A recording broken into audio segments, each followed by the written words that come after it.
Okay, am I live? It says, all right, y'all see me? Let me know because it gave me a really weird message. Shout out to everybody. Shout out to everybody. I thought we could just do like a live reviewing just some of the things that have happened after we were last live. Um, just some of the commentary. We don't have any more new news, but people are talking about the specific statement that Savannah Guthrie made during her video. Y'all hear me? Let me know if you guys hear me because at first it said I wasn't live and now it says that I'm live. Just want to make sure that I am actually live and I don't see the chat moving. Can y'all hear me? Thumbs up, please, and thank you. Let me know. Okay, the chat is not moving. Hold up. Make sure that I'm not here by myself. Okay, the chat is moving here on YouTube, but it's not moving on the StreamYard. Okay, that's crazy work. All right. Hey, okay, I see. Okay, it's moving now. It's moving. It took a minute. It was thinking. I don't know. It's like I'm gonna quit on you, but not really. But I'm gonna quit on you type situation. Okay, welcome everybody. Welcome. Shout out to everybody in the chat. So Brian Enton gets interviewed with News Nation. Let's watch this. The new developments in the search for Nancy Guthrie. We are going to News Nation's senior national correspondent, Brian Enton, who is live on the ground in Tucson, Arizona tonight. Brian, tell us the very latest in this. And also, what are we hearing about any potential DNA tech issues, mixed DNA? Yeah, a couple of new developments coming in late tonight, Natasha. First of all, you mentioned the mixed DNA. The sheriff, the Pima County Sheriff, did an interview with NBC News, and he's now saying that the samples are mixed, which this is something that we haven't heard before. I wrote down what he said. The samples are mixed, and DNA from more than one person is contained in some of these DNA samples that they are trying to test and get results from. Specifically, we know that they're especially interested in the DNA from inside Nancy Guthrie's house, DNA that doesn't belong to Nancy Guthrie and then doesn't belong to anyone within her inner circle. But apparently that DNA, again, they're calling it as mixed, and that it's from more than one person, which is apparently making it a little more complicated. Remember, the sheriff sent the DNA to... Well, so that's the question that I have. Is the DNA mix, they're not saying, is it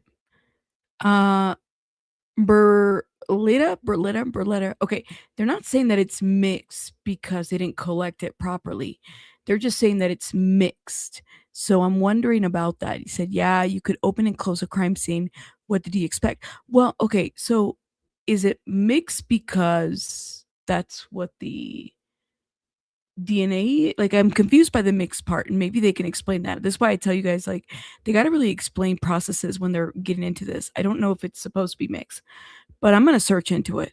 A Florida lab, a private lab that the sheriff's office here uses. There's a little bit of drama there with the FBI. FBI wanted a lot of the evidence to go to their lab in Quantico. At the end of the day, the sheriff decided to stick with the lab that they're used to, which is the lab in Florida. So hopefully they'll be able to sort that out because DNA is obviously a huge, huge part of this case. Something else interesting that the sheriff said new tonight is he said they have no names. There's not a name of the suspect that they have behind the scenes. At least that's what he's saying publicly. Remember, we reported last week that the FBI was going around to different gun shops in Tucson with a list of 40 names and 40 photos showing employees of the gun shops, the names in the photos, seeing if they looked familiar. So by the way, I did look this up. So yes, mixed DNA samples are very common in real investigations, okay? So mixed DNA sample means more than one person's DNA is present in the same sample. This happens in all the time in real world scenes because people's they touch the same surface, people live together, and transfer DNA happens easily. Environmental contamination occurs, okay? So mixed DNA is especially common in homes, shared living, vehicles, clothing, door handles, bedding, bathrooms, weapons handled by multiple people. Okay. Now I know people are saying, well, is it because I could, as somebody who's not in forensics would be like, well, yeah, that makes it's a mix. Is it because somebody made a mess? No, it's maybe because there's multiple DNAs in whatever sample that is, and it could be because of touch DNA and whatnot. So something to kind of keep in mind. It doesn't always mean that somebody messed up. It typically means that, one sample was collected and there was multiple in one. Yes. So two are possible unknown could be a relative too, right? So yes, something to kind of keep in mind. This case has been a mess for sure. They haven't indicated how it got mixed. That's what I'm saying, Didi. Is like it's not like a laboratory issue. But if they collected DNA, say like from a door handle, a lot of people touch door handles, right? So that would make sense if something is mixed, like more than one person. I think it was just more than one person in one DNA sample. Yeah, so I wouldn't jump into conclusions, even though it's very easy to jump into conclusions in this situation, honestly. Familiar if they'd been in the store, if they'd bought a weapon. But again, tonight, the sheriff is saying that they have no names. Natasha? Yeah, appreciate that. And meanwhile, what are they saying about cooperation with their counterparts south of the border and the likelihood that she could have been taken to Mexico? Is that something that they're seriously looking at?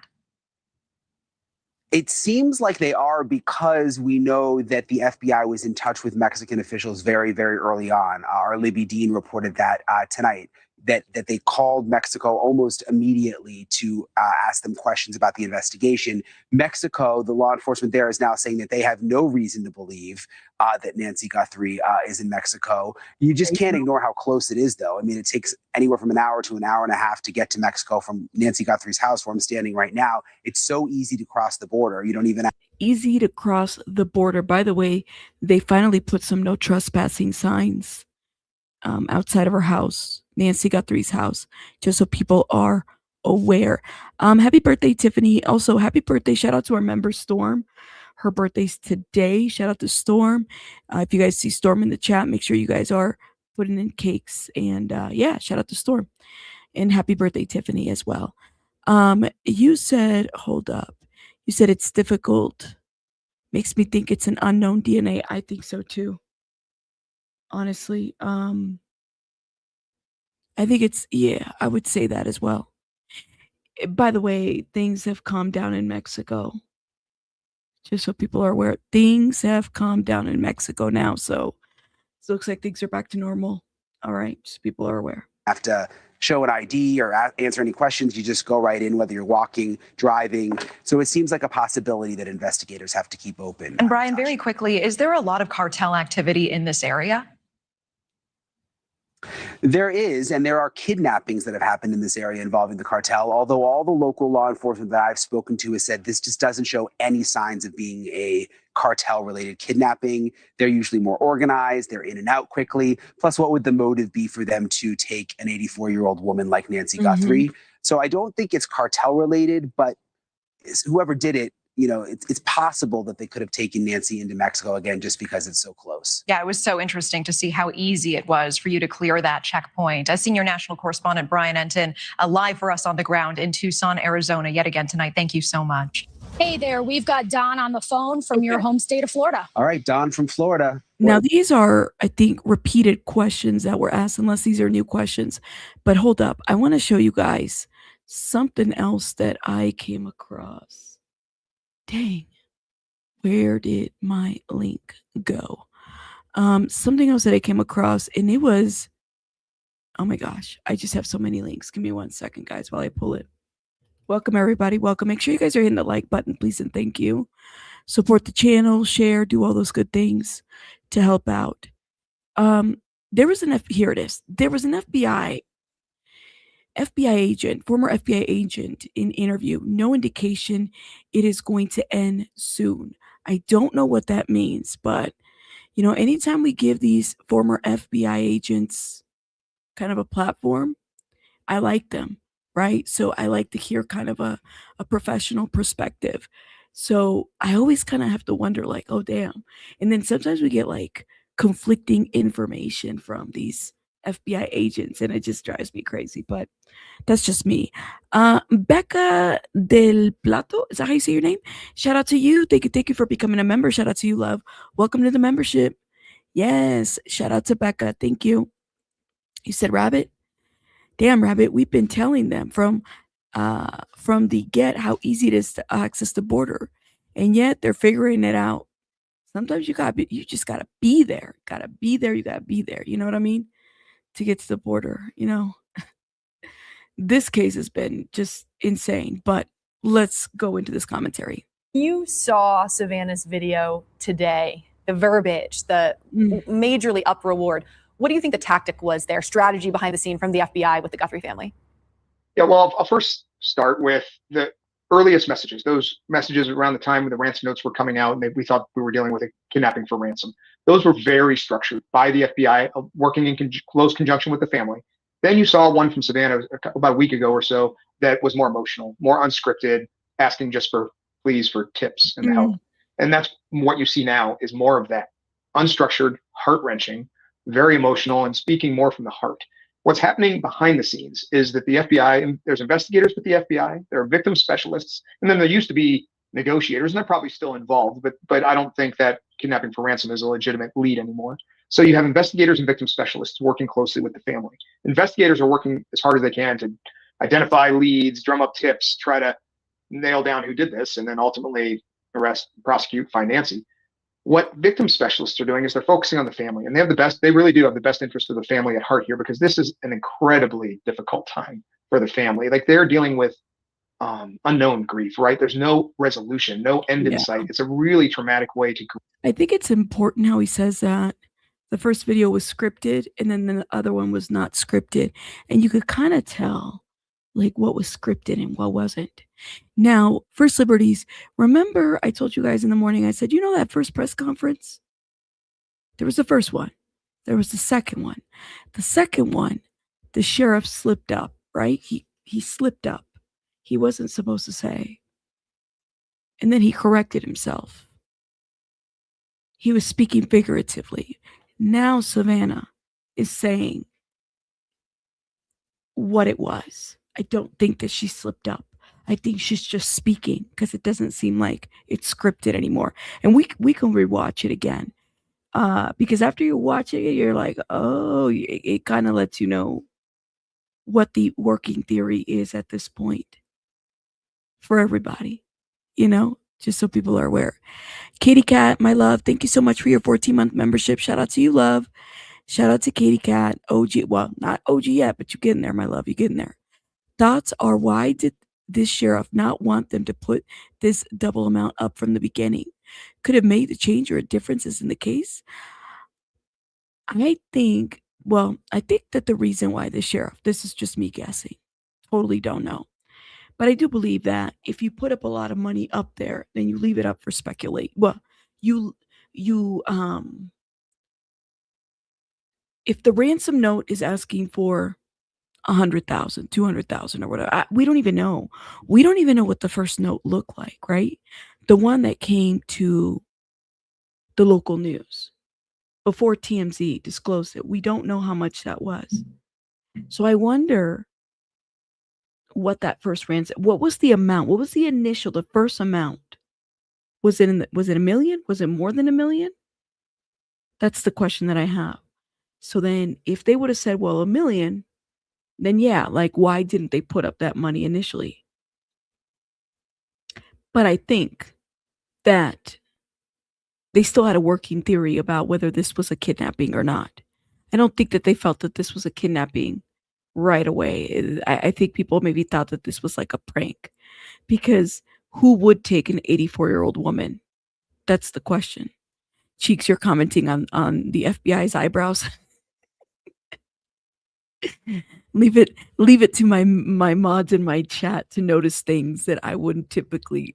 I would, but I wouldn't say anything. I wait for y'all to say something.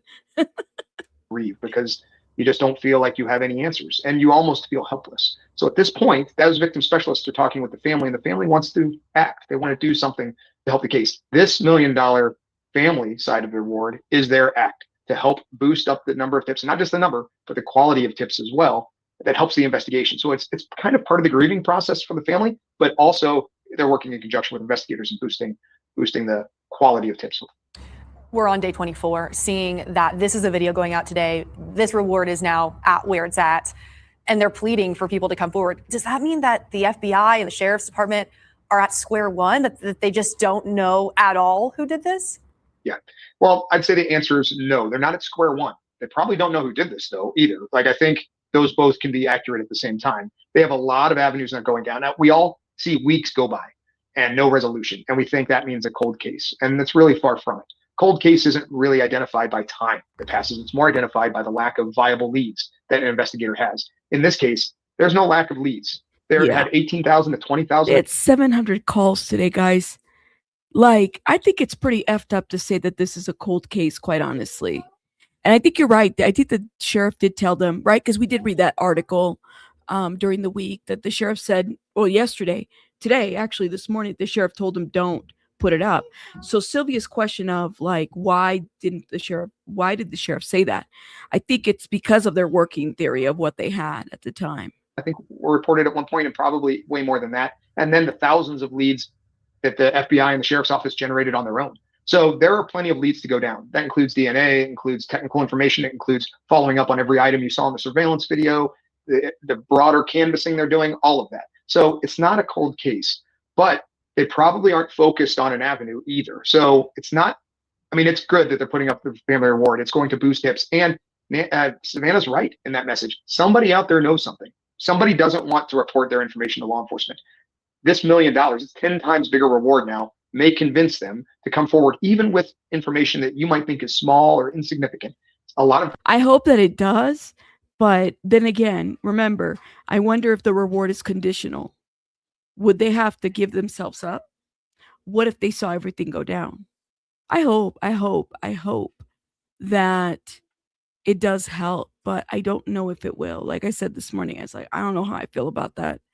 And then not having proof of life. But at this point, they're not even asking for that. Hey, B. Tim, how are you? You said he didn't just use the. Y'all are still talking about this man's eyebrows. Y'all are so messy. Times it's that information that breaks the case. So it is a great tactical and strategic move by investigators, but it does show that they probably aren't focused on an avenue or an area, which means unless there's another big break in the case soon, this might take more time. And that was going to be my next question.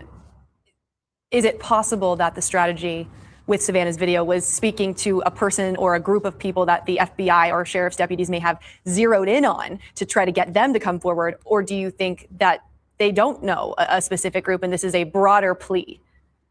So I would lean to the latter. I would lean to this is a broader plea. Usually when you're upping the reward and putting it out there to the public, you're not really focused on a specific area. I'm sure there are a lot of areas that they are interested in. They're going down, but they haven't really narrowed it to one group or type of individual per se, or a focused group. So they put this broader reward out there just to try to generate quality tips that are coming in, volume and quality, but really you want quality. It's if you had a certain individual in mind or a certain group in mind, there are other ways to try to go after that group to get somebody within there to flip that doesn't involve a broad plea to the public and a 10-time greater reward to the entire public.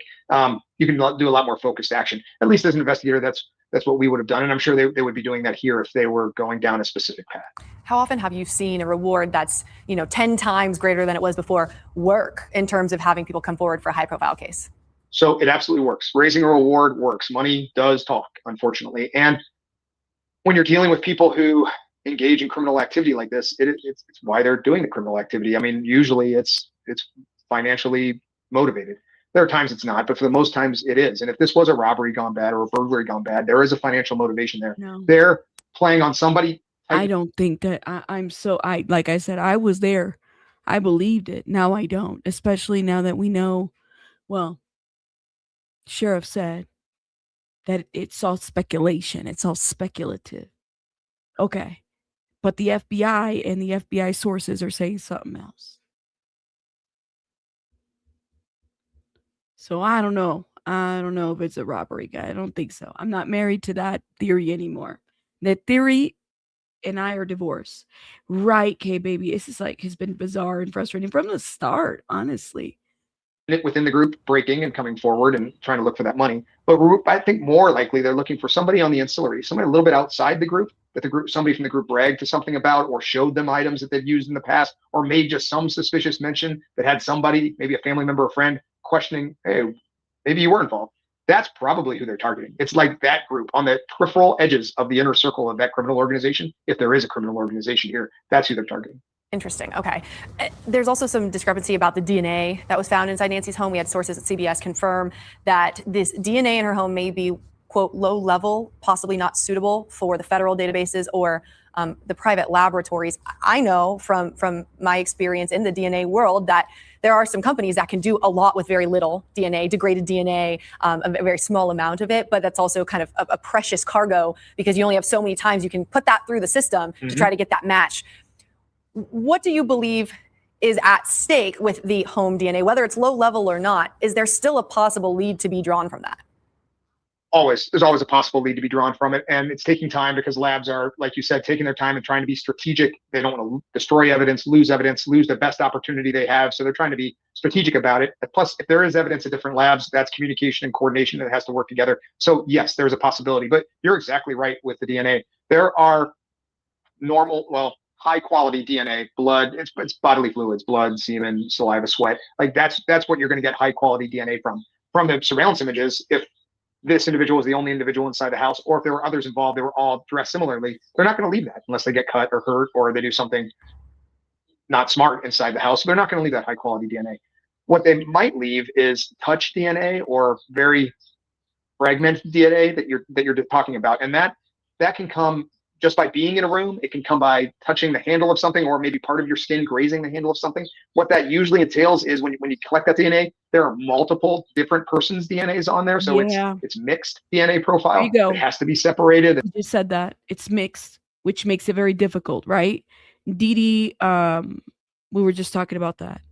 So I know we were talking about the DNA. The DNA, it's normal. It's not a lab situation because it could be door handles. I don't know where they collected it from, whatever it may be. So it could be multiple people that they're looking at. And then you really don't have high quality. CODIS and certain systems require a certain quality in order to even input them into the system. So there's a lot of hurdles they have to clear. Most ideally, what DNA inside there and that touch DNA is going to be used for, it would be exclusionary or inclusionary evidence once you identify a suspect. So let's say they identify a suspect through another means, whether it's a tip that's come in, or cell phone evidence, or whatever it happens to be, or they purchase the backpack in the area.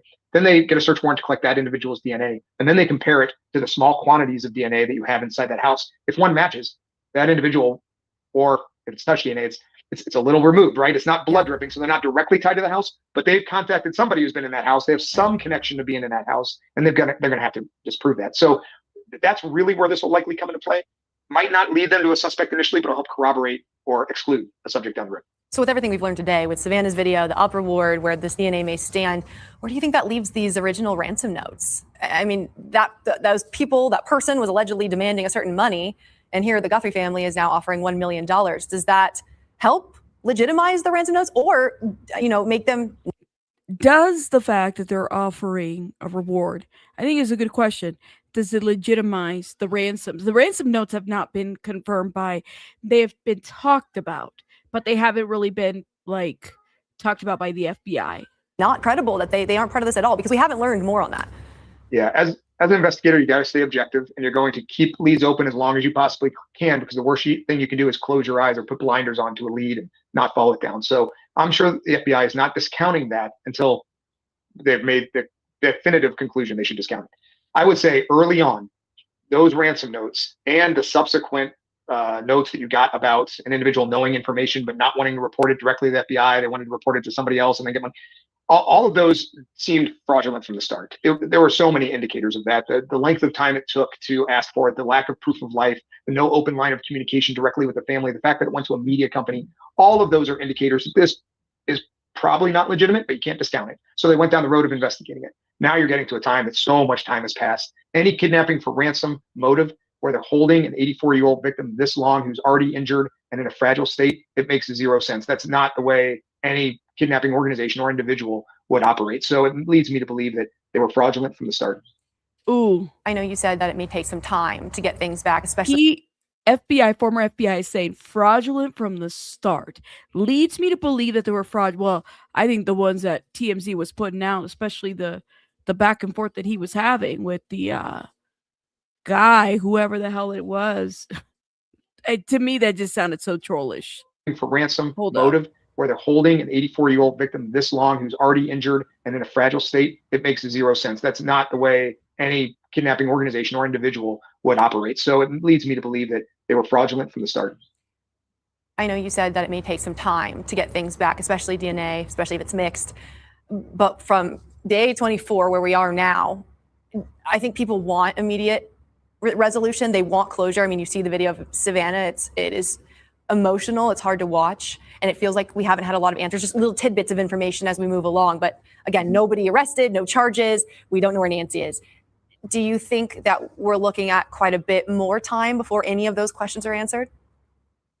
There is no indication it's going to end soon. I mean, they're upping the reward, asking for more tips. It doesn't seem like they've focused yet. Doesn't mean the case is cold or stopped in any Yeah. way. It just means they need more information. So we all want this to resolve quick. We all want. Like I said, I hate that TMZ put that out there because it's just so messed up that they did that.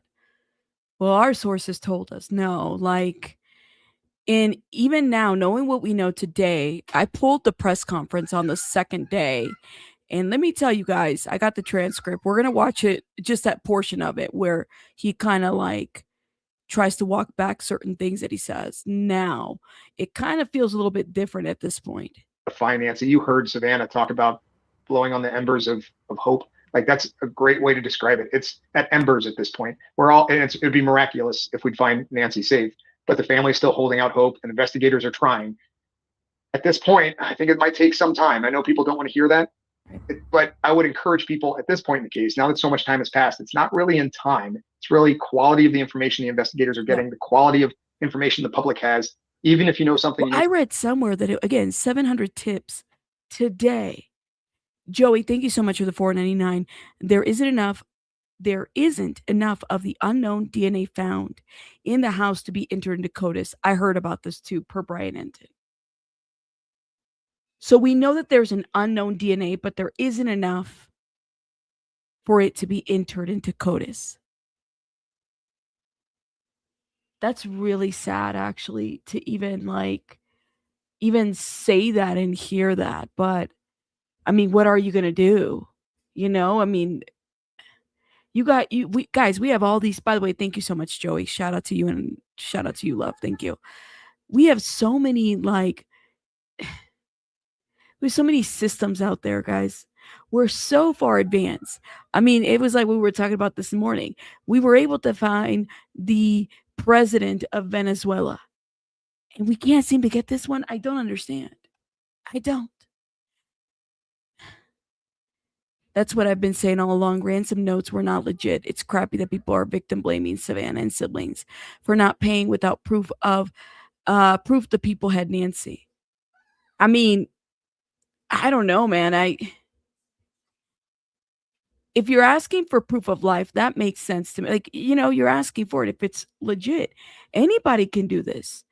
Anybody can send a note out there and say, give me this, and we don't even know. So that would make sense to ask for proof of life. But, you know, I mean, it's a hard one. Be kind to animals, honestly, to be in. And for me, it's like I said, I don't blame the siblings or anything like that. There's a lot of weird there's a lot of little weird nuances that don't make sense, but that's like any other investigation. You know what I mean? All of them. Ooh, Sylvia, and this is a great question. It's like, what happened to that PI that was hired by the family? I mean, he's not talking to media, which is great, but what has he found? What does he think? You know? And the fact that the family had to hire a PI so early on in the investigation, I think says a lot about how they feel about the investigation in general. Not only do you have the FBI, you have the sheriffs.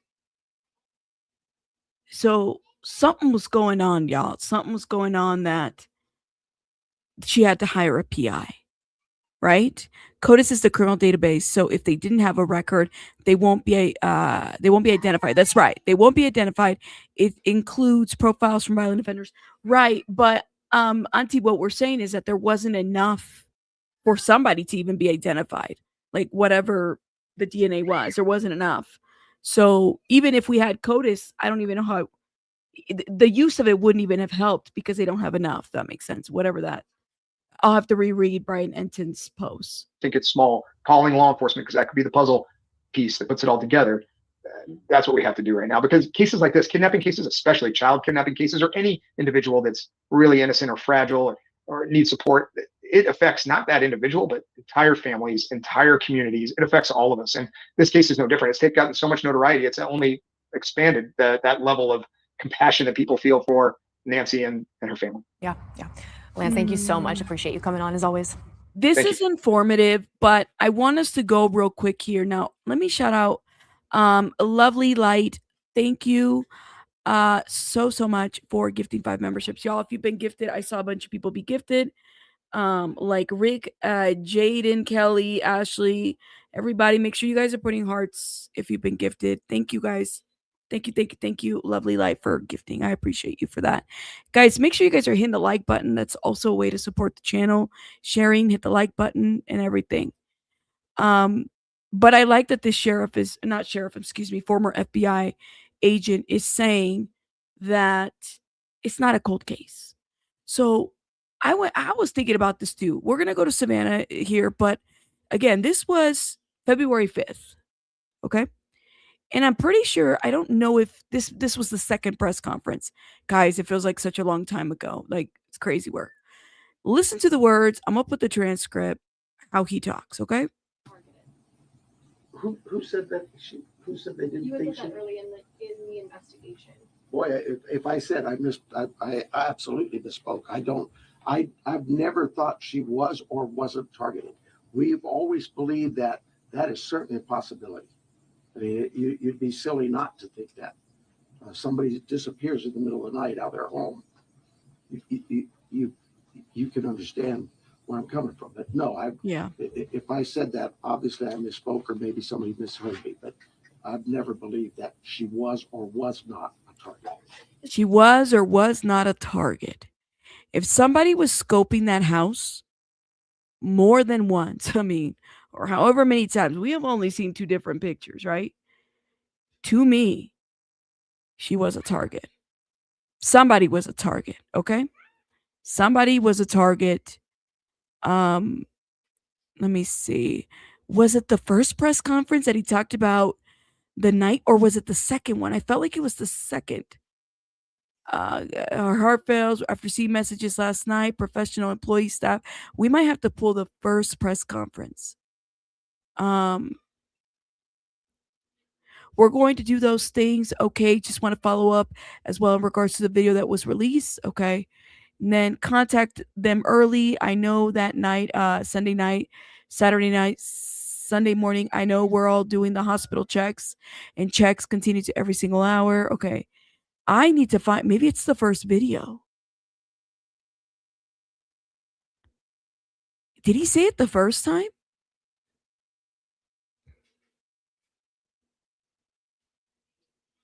Hold up. This is interesting. Yeah, he said somebody in the middle of the night. Okay. Yeah, we're going to have to find. Hold up. Let me take us here, because this is where she repeats what he said, maybe the first press conference. Hold up. Hi there. 1 second. I'm coming on to say it is day 24 since our mom was taken in the dark of night from her bed. And every hour and minute and second and every long night has been agony since then, of worrying about her and fearing for her, and aching for her, and most of all, just missing her, We know that millions of you have been praying. So many people have been praying, of every faith and no faith at all, praying for her return. And we feel those prayers.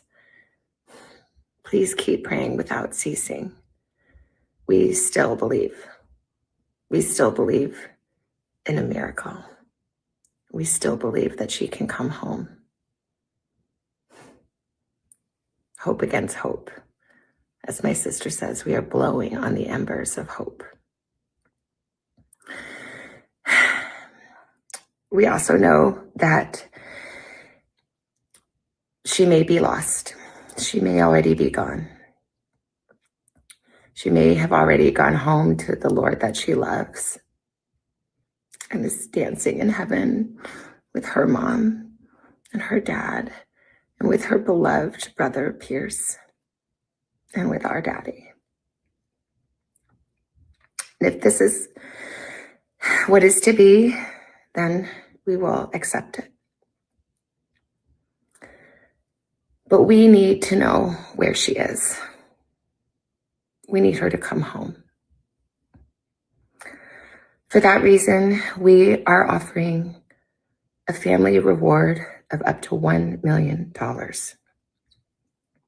for any information that leads us to her recovery. All of the information about this reward and the details is in the caption below. You can call the 1-800-TIP line. You can be anonymous if you want. Someone out there knows something that can bring her home. Somebody knows. We are begging you to please come forward now. We also know that we are not alone in our loss. We know there are millions of families that have suffered with this kind of uncertainty. And for that reason today, we also are donating $500,000 to the National Center for Missing and Exploited Children for their work in helping families who are coping with loss and actively looking for those who are lost. We are hoping that the attention that has been given to our mom and our family will extend to all the families like ours who are in need and need prayers and need support. So please, if you hear this message, if you've been waiting and you haven't been sure, let this be your sign to please come forward, tell what you know, and help us bring our beloved mom home so that we can either celebrate a glorious, miraculous homecoming or celebrate the beautiful, brave, and courageous and noble life that she has lived. Please be the light in the dark. Thank you. Hold up, guys. Hold up. Hi 1 there. second. I'm coming on to say it is day 24 since our mom was taken in the dark of night from her bed. Okay. Since our mom was taken in the dark of night in the bed. This is the first press conference, okay? And Community to know and understand that we too were elected here to provide a service to our community. I can't think of a community in this planet that wouldn't tell you, number one is public safety. Everybody just wants to be able to know that they can go outside and enjoy their community and come home and be safe at night in their rooms, asleep in bed. And this lady wasn't able to accomplish that. That's a sad statement. We need her back. We need to find her. yeah. And time is very critical. This is what he said. So it was the first press conference that he said it, and he tried to walk it back and he couldn't. Okay. So I thought that was interesting. So I think that Savannah confirmed that. Okay. He confirmed that. She confirmed that in today's video. And Pink Rose, this is the part that I think a lot of us are trying to understand. What would be the motive? What would be the motive? That's the question. It's like, what would be the motive? Yeah, I think that was just the words that she chose to use. Now that she actually went to bed. Well, I don't know, man. I'm conflicted by this too. It's like, I take her literally in her words at this point. I don't know. You said they kept telling her not to offer that amount. Yeah. And maybe there was a reason. Maybe they felt like they had something going not to offer that amount. Honestly. We need to find, you said, We need to find her, but we don't want the public's help. This is literally crazy. Yeah, it's like we're told one thing after another. By the way, Enton did post that there are trespassing signs out here now, which is interesting.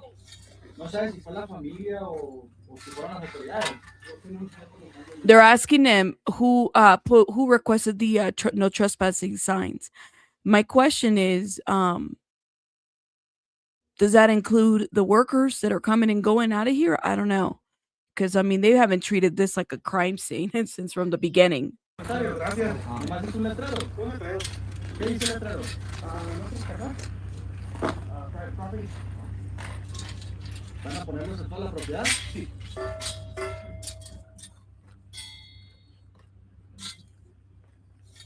sabes si fue la familia o si fueron las autoridades.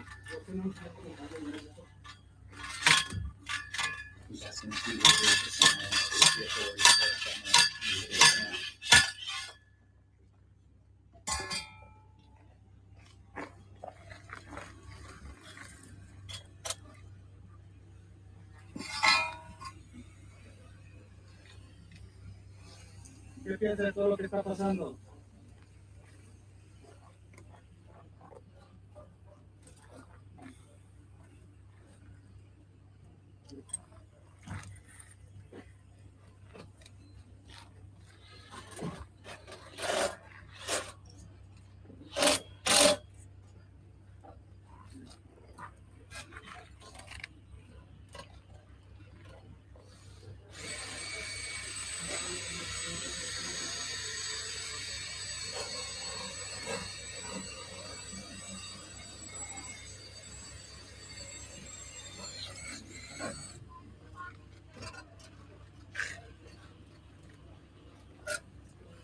Yeah.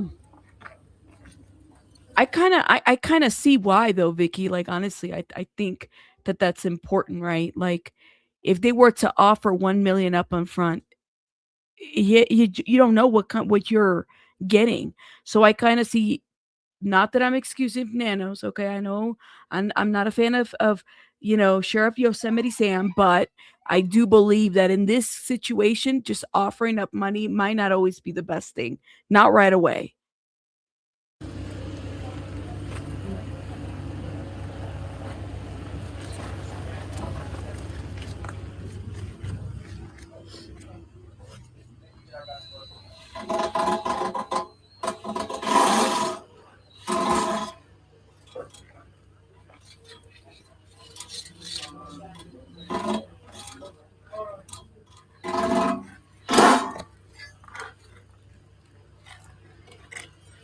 It's a lot of action, D. Marie.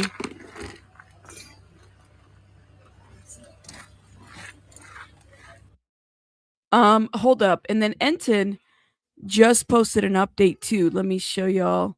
Where'd it go? Where'd it go? Is this it? Yeah, look at this. Hey guys, so we just got an update from the Pima County Sheriff's Office. They kind of put out these updates at the end of every day, so I just kind of wanted to go through everything they say. They're with the Nancy Guthrie investigation, of course. For reward, they say the reward amount was determined by the Guthrie family. For additional information, please contact the FBI. So it seems the Sheriff's Office has nothing to do with that. Investigation, the Pima County Sheriff's Department and the FBI continue to work around the clock on this investigation and are actively pursuing all viable leads, so nothing really new there. Trespassing signs, I showed you guys earlier, the trespassing signs going up outside the Guthrie house. Today, the Guthrie family requested no trespassing signs around Nancy's residence. Members of the media are expected to observe these postings and comply with the law. A suspect image, we are aware that doorbell images released earlier in the investigation depict a suspect in different stages of attire, including with and without a backpack. There is no date or timestamp associated with these images. Therefore, any suggestion that the photographs were taken on different days is purely speculative. This remains an active and ongoing criminal investigation. As with any investigation, conclusions will be guided by verifiable evidence and established facts. Speculation without factual support does not advance the investigative process. So I was one of the people who reported, according to sources that I have, that the photos are from different days, and I stand by my reporting. And by the way, ABC Fox, CNN, CBS have all also reported the same thing, but the sheriff continues to give pushback on that. DNA, all evidence collected from the crime scene and related search locations has been submitted for forensic analysis. The laboratory is processing the evidence. There are no additional updates at this time. So they're not saying it, but we're also reporting that there are really big challenges, especially with the DNA from inside the house. They're actually saying it's not viable and they can't even put it into the CODIS database. No press briefing scheduled right now. So that's also, everybody's been asking, is there going to be a press conference? Apparently no. And then they say the PIO team has been distributing updates to the media on an almost daily basis. At this time, we will limit further updates to instances when new information warrants release. So that's the latest from the sheriff. Hey guys, so we just got an update from the Pima County Sheriff's Office. They kind of put out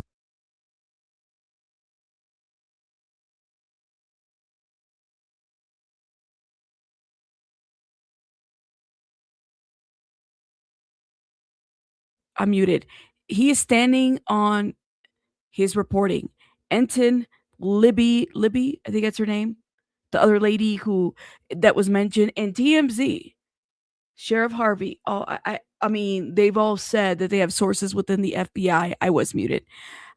Sheriff, oh no, needs to be quiet. No, he went live today. Well, not live, but he did his reporting. So they're all standing on it, y'all. I mean, local reports were still here. Nothing yet, man. It's just crazy work. What would be the motive? Why is it taking this long? And what now? For that reason, we are offering a family reward of up to $1 million.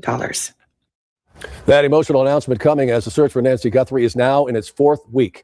Good evening, everybody, and thanks for joining us. I'm Sean Mooney. Savannah Guthrie, as you just saw, announcing today the family is offering a $1 million reward for her mother's recovery, delivering another plea to bring her mom home.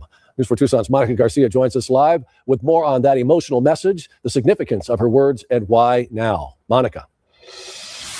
That's right, Sean. The Guthrie family making significant moves today, hoping by offering that large amount of money, maybe someone at home says, you know what, I am ready to talk, especially for $1 million. And so something else that's been changed today is right out here, right outside Nancy Guthrie's house. I'm going to step aside so you can see 2 trespassing signs were put up and deterring folks from even thinking about stepping on the property as we are in the 4th week of this investigation. This also comes as Savannah Guthrie posting that heart-wrenching 4-minute video on Instagram, hoping that $1 million finally leads to somewhere. In the video, she acknowledges the painful reality that her mother may already be dead. She also says she still needs to know where she is. They need answers. They need her home, she says. And every hour and minute and second and every long night has been agony since then, of worrying about her and fearing for her and aching for her.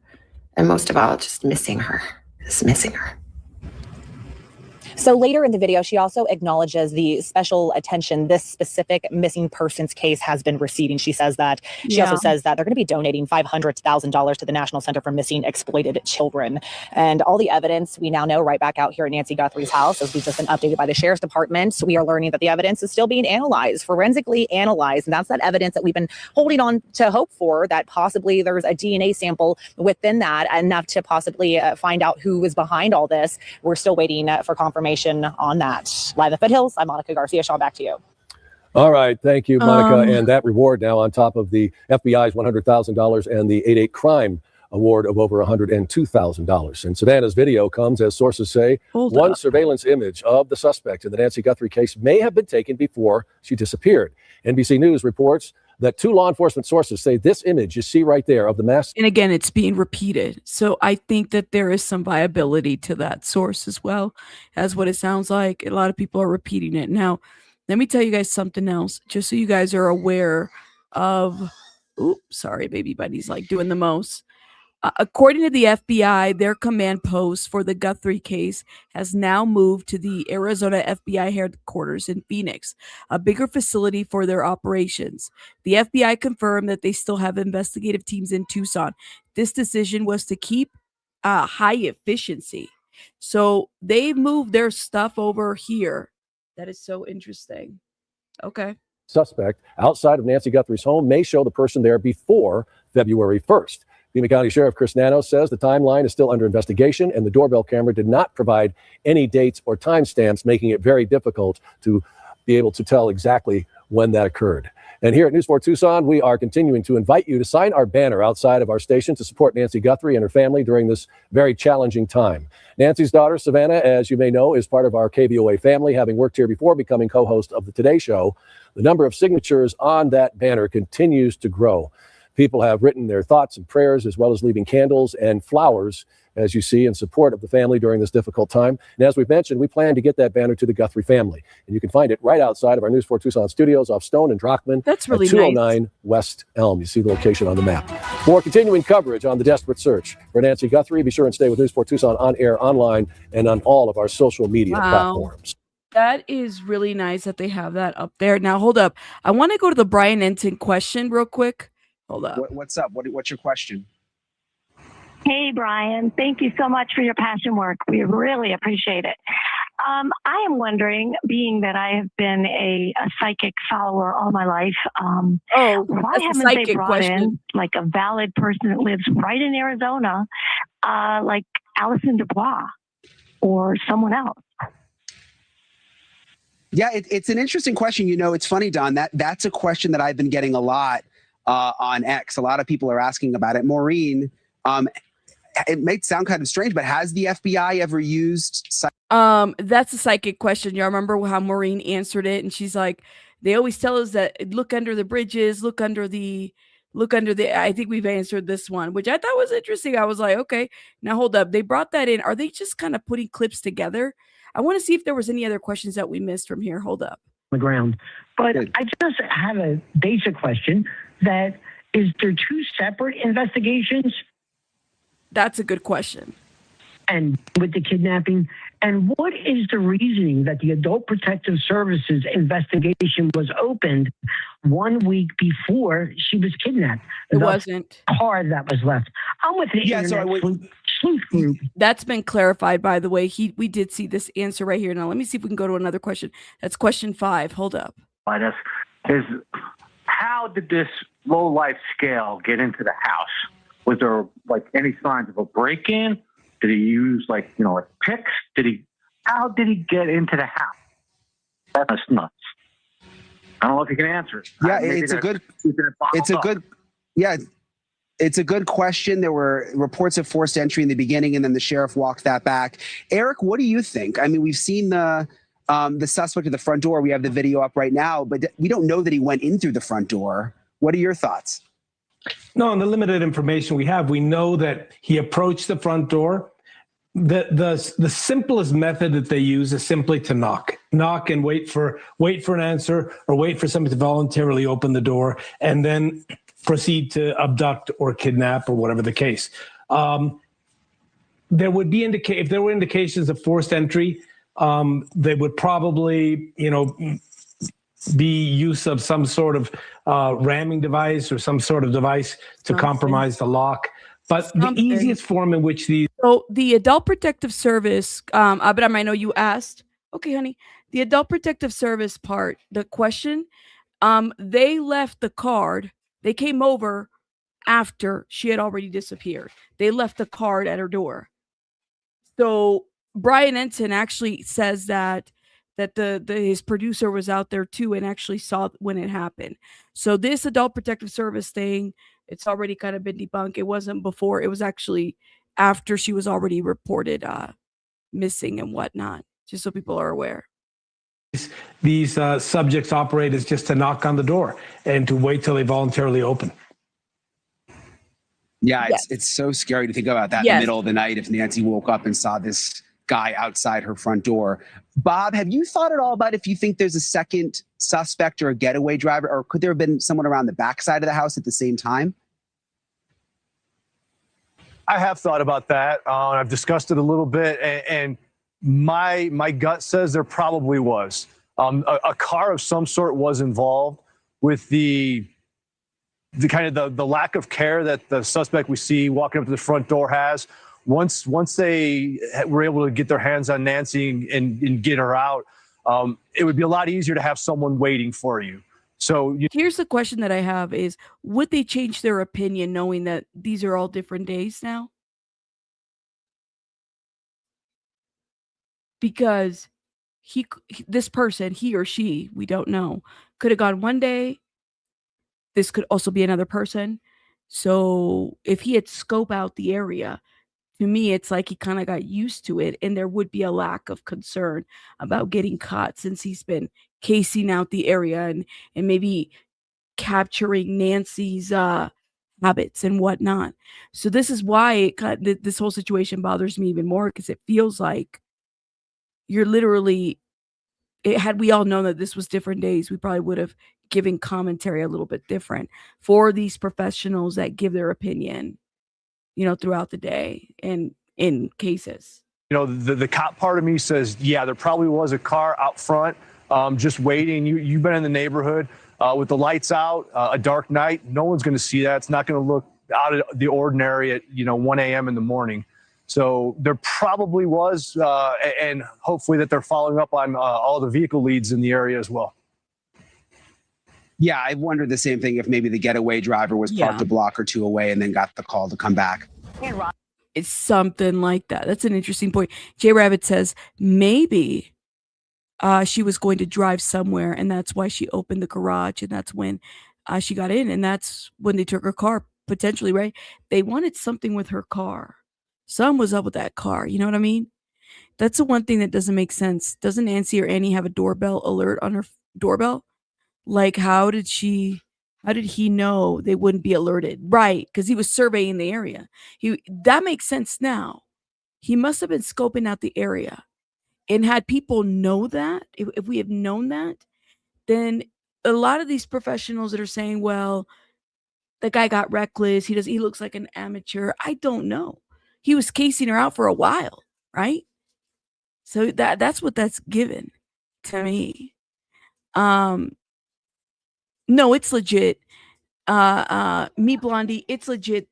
So what happens is professionals that get calls, and I mean, it sounds like Adult Protective Services got called. Was it okay, honey? I guess either the day or the day after she disappeared, something. And they went out there and they left the card. Leaving the card is what people do, in government officials do, just so you know. It's not a secret when they go out there and investigate something. Let me hit play on this. Chadwick, a former FBI supervisory special agent and principal training advisor with the USCCA. Rob, welcome back. Good morning. Always good to see you. Good morning, Anna. You heard the latest report. What's your reaction to the police now suggesting that there might have been multiple accomplices? Well, it's not a surprising, announcement. I mean, certainly we know that she was taken from that home. We know that she was injured when she left that home. And so, it wouldn't surprise me at all if there was someone else involved in this. What's clear, and what has been clear to many of us from the beginning, was this was never, I don't believe ever, a true kidnapping for ransom case. And it also almost certainly wasn't a nighttime burglary gone wrong. Like, that just doesn't happen statistically. It was never. So what would, for us, it's like motive, there has to be one, huh? Okay. Residential burglaries happen during the day when residents are typically at work. Business burglaries happen at night. So this person who showed up at that house, I believe, was there, to do something. We don't know what. They were inside that house for far too long for it to have been a planned kidnapping. And then, of course, we've had absolutely no sign of life, no proof of life, I should say. And the ransom demands that have been submitted through the media sources, I've always believed, are at best a red herring and more likely just outsiders inserting themselves, opportunists, so to speak, trying to collect on this, high profile story. That I do agree. The ones especially that Sheriff Harvey and TMZ, FBI International were receiving for sure. Rob, from the very beginning, you've said this case is atypical. It's unusual. Why do you say that from your perspective? Well, a true kidnapping for ransom case, is something where you're going to almost, almost immediately have a call to either the family or the local authorities to say, listen, we have this person. Here is proof. Here is definitive proof that we have that person, and we are willing to negotiate. We didn't get that until a couple of days later. And that supposed submission was done through a tabloid media outlet, I believe, to get more attention. That's not the mark. He said a tabloid media outlet. The way he said that, a tabloid media outlet. Who does that? Not News Nation. Of someone who is truly interested in collecting a ransom for a true kidnapping. A lot of this just has not made any sense from a kidnapping investigation. And so, like I saw that you have a Saturday night special tonight to go over 3 weeks of leads, of interviews, and I think that's exactly what law enforcement is going to do is go back to the beginning, take a look at all the things that we know, not speculation, but he knew to look down because of the door camera. Y'all see that? How did he know that Nancy didn't have a dog? How did he know that there wouldn't be an animal that would be barking? Right? Just something to kind of think about. I think that this is somebody definitely giving personal, definitely giving targeting and everything. So one day he had a gun and one day he didn't.